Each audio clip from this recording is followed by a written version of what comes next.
Hello student, today our topic is meaning and definitions of communalism. हम सांप्रदायिकता के बारे में बात कर रहे थे। आज हम मीनिंग और डेफिनेशन कम्युनलिज्म के बारे में बात कर रहे थे। इसके स्टार्टिंग में मैंने आपको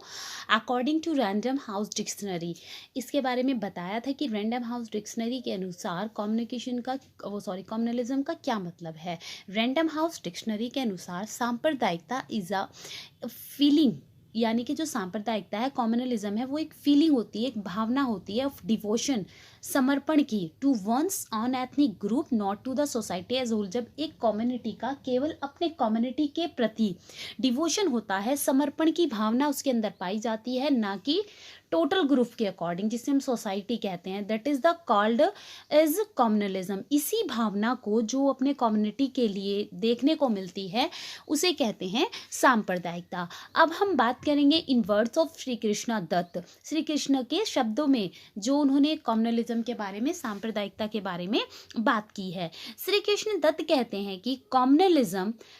क्या, my sect, my creed, my opinion is the best. The importance of that should be of paramount importance. My community should speak only. His authority should be considered. Other sects are useless. They should either be abolished completely, and even if it does, they should follow my orders, remain dependent on my wish.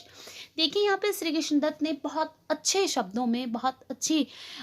Words को use करके, या कहेंगे कि बहुत अच्छे sentence में उन्होंने जो कम्युनलिज्म का मीनिंग है, सांप्रदायिकता का अर्थ है, उसे समझाने की कोशिश की है। श्री कृष्ण दत्त ने कहा है कि मेरा मत, मेरा संप्रदाय, मेरा पंथ ही सबसे अच्छा है। जब व्यक्ति के मन में ये बात आ जाती है, my sect, my creed, my opinion is the best, मेरा पंथ, मेरा संप्रदाय, मेरा मत ही सबसे अच्छा है, and the importance of that should be Paramount importance, और मेरे संप्रदाय, जो मेरा संप्रदाय है, उसी का महत्व सर्वोपरि होना चाहिए। सबसे ऊंचा मेरा मत, जो विचार मैं मानता हूँ, उसका महत्व सबसे ऊपर होना चाहिए।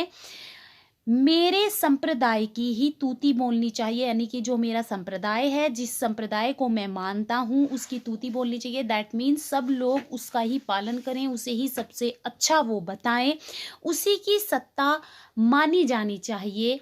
एंड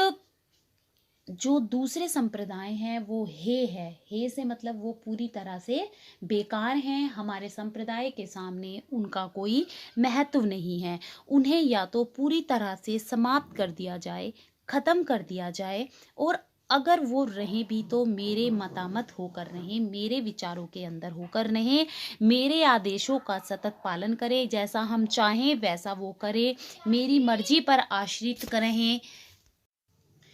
और दूसरे लोग हमारे ही विचारों का पालन करें, हमारी मर्जी पर वो आश्रित रहें। तो यहाँ पे जो ये आपको मैंने अभी बताया है, जो श्री कृष्ण दत्त के शब्दों के अनुसार हैं, उनका ये कहना था कि जब एक संप्रदाय के लोग ये मानते हैं कि जो मेरा संप्रदाय है वो ही सबसे अच्छा होता है, वो ही सबसे बेस्ट होता है, और सब लोग उसकी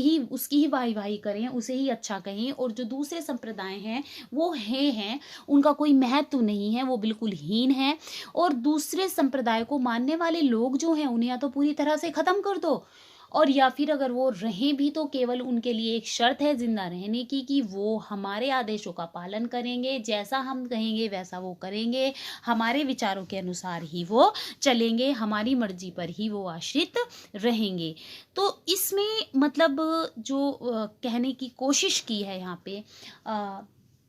श्री कृष्ण दत्त ने, वो यही कहना चाह रहे हैं कि देखिए, मतलब एक संप्रदाय के अंदर जब ये फीलिंग आ जाती है, वो केवल अपने आप को, अपने विचारों को ही सबसे बेस्ट मानता है, तो उसे ही हम कम्युनलिज्म कहते हैं। और दूसरा व्यक्ति अगर उसकी बात नहीं मानेगा तो उनके बीच में कॉन्फ्लिक्ट क्रिएट हो जाएगा, और इसी कॉन्फ्लिक्ट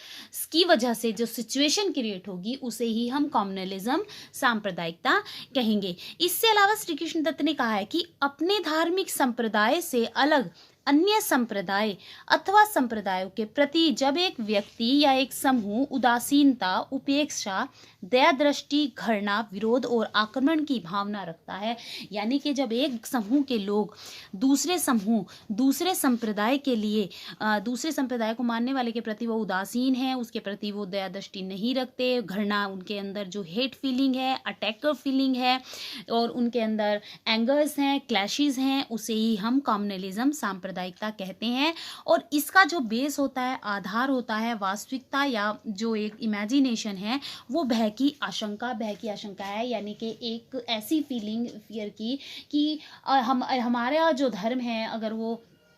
हम दूसरे धर्म के लोगों को महत्व देंगे या उन्हें भी हम उनकी बातों पर, उनके विचारों पर छोड़ देंगे तो हमारा जो धर्म है वो संकट में आ जाएगा, हमारा संप्रदाय संकट में आ जाएगा और हमारी संस्कृति को नष्ट कर देंगे, हमें जान माल की क्षति पहुंचा देंगे, इसलिए दूसरे संप्रदायों को आप पूरी तरह से ख़त्म कर दें। इस तरह की सिचुएशन हमें अपनी सोसाइटी में देखने को मिल जाती है, जिसकी वजह से बहुत बार जगह जगह पर कॉम्युनलिज्म की सिचुएशन, कॉम्युनलिज्म के एग्जाम्पल्स हमें देखने को मिल जाते हैं। इसके अलावा हम स्मिथ के अनुसार बात कर सकते हैं। स्मिथ क्या कहते हैं कॉम्युनलिज्म के बारे में? एक सांप्रदायिक व्यक्ति अथवा समूह, एक कॉम्युनलिज्म पीपल और ग्रुप वो होता है जो अपने धार्मिक या भाषा भाषी समूह को, जो अपने रिलीजियस या लैंग्वेज ग्रुप को एक ऐसी सेपरेट पॉलिटिकल और सोशल यूनिट के रूप में देखता है, जिसके जो बेनिफिट्स होते हैं वो दूसरे ग्रुप से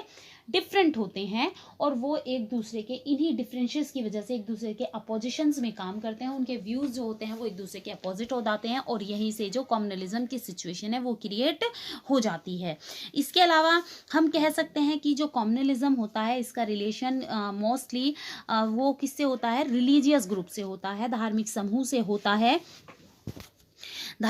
से होता है और इसी में जब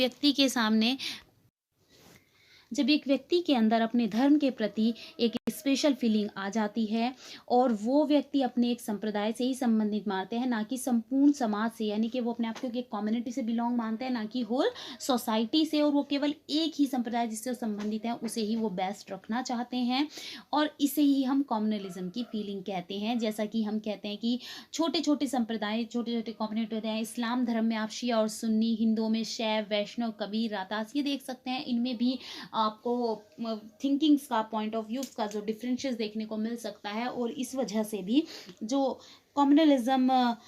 मैटर्स हैं वो क्रिएट हो जाते हैं। कम्युनलिज्म में जो होते हैं व्यक्ति के अंदर ये फीलिंग होती है कि हमारा ही जो रिलीजन है, हमारे ही जो मत हैं वो ही बेस्ट हैं, हमारी लैंग्वेज, हमारा कल्चर ही बेस्ट है, अदर जो रिलीजन, कल्चर, रिचुअल्स हैं वो सब बेकार की चीज़ें होती हैं। In short we can say that communalism is the narrow mindset that is found in the people of a class और sect to fulfill their economic and political interests, and as a result tension and conflict arise in various religious group। अंत में हम ये कह सकते हैं कि जो कम्युनलिज्म होता है, सांप्रदायिकता होती है, ये एक संकीर्ण प्रवृत्ति होती है, यानी कि एक नैरो मेंटेलिटी होती है जो कि एक क्लास से, कम्युनिटी से रिलेटेड होती है, एक क्लास या कम्युनिटी से रिगार्डिंग जो पीपल्स होते हैं उनसे जुड़ी हुई होती हैं और वे जो लोग होते हैं अपने इकोनॉमिक और पॉलिटिकल जो बेनिफिट्स होते हैं, यानी कि उनके जो आर्थिक और राजनीतिक स्वार्थ होते हैं उनकी पूर्ति के लिए वो इन्हें आगे बढ़ावा देते हैं और उसी के रिजल्ट में डिफरेंट रिलीजियस ग्रुप में कॉन्फ्लिक्ट एंड टेंशंस क्रिएट हो जाती हैं, यानी कि विभिन्न समूहों में इसी बात की वजह से बहुत हमें तनाव और संघर्ष देखने को मिलते हैं और इसे ही हम सांप्रदायिक तनाव कहते हैं। तो इस तरह से हमने देखा कि जो सांप्रदायिकता होती है वो लोगों के अंदर एक भावना होती है जो कि अपने ग्रुप से संबंधित उनके अंदर आ जाती है और ये स्पेशली हमें रिलीजन्स रिगार्डिंग कम्युनिटीज़ में, धर्म से संबंधित संप्रदाय में देखने को मिलती है। धर्म के आधार पर लोग अपने धर्म को ही जब वो बेस्ट कहते हैं, अपना धर्म ही उन्हें सर्वोपरि लगता है, इसी की वजह से उन लोगों के बीच में एक डिस्टेंस क्रिएट हो जाती है जो कि एक हम कहेंगे कि बिल्कुल बेसलेस थिंग होती है। आप अपने धर्म को मान रहे हैं, that is the good thing, आप उसे फॉलो कर रहे हैं, it is also best thing, but आपको अपना धर्म बेस्ट लग रहा है, आपको अपना पॉइंट ऑफ व्यू अच्छा लग रहा है, इसका ये मतलब नहीं है कि आप सामने एक व्यक्ति, एक समूह, एक कम्युनिटी है जो दूसरे धर्म को मानता है, आप उसे हे कहें, उसे बेकार कहें, आप उसे फ्री छोड़ दीजिए। जैसे आप आज़ाद हैं अपने धर्म को मानने के लिए, वो व्यक्ति भी आज़ाद है। ज़बरदस्ती फोर्सफुली हम किसी को किसी धर्म के लिए मानवाने के लिए उसे बाध्य नहीं कर सकते हैं। और यहीं पे इसी तरह की सिचुएशंस हमें अपने इंडियन सोसाइटी में देखने को मिलती हैं। इसी की वजह से लोग अपने धर्म के आधार, अपने रीति रिवाज के आधार पर छोटे छोटे इश्यूज़ को वो बड़े इश्यूज़ के रूप में, बड़े झगड़े दंगों के रूप में देख लेते हैं, जिसकी वजह से हमें बहुत लॉस सहना पड़ता है, और इसे ही हम कॉम्युनलिज्म कहते हैं।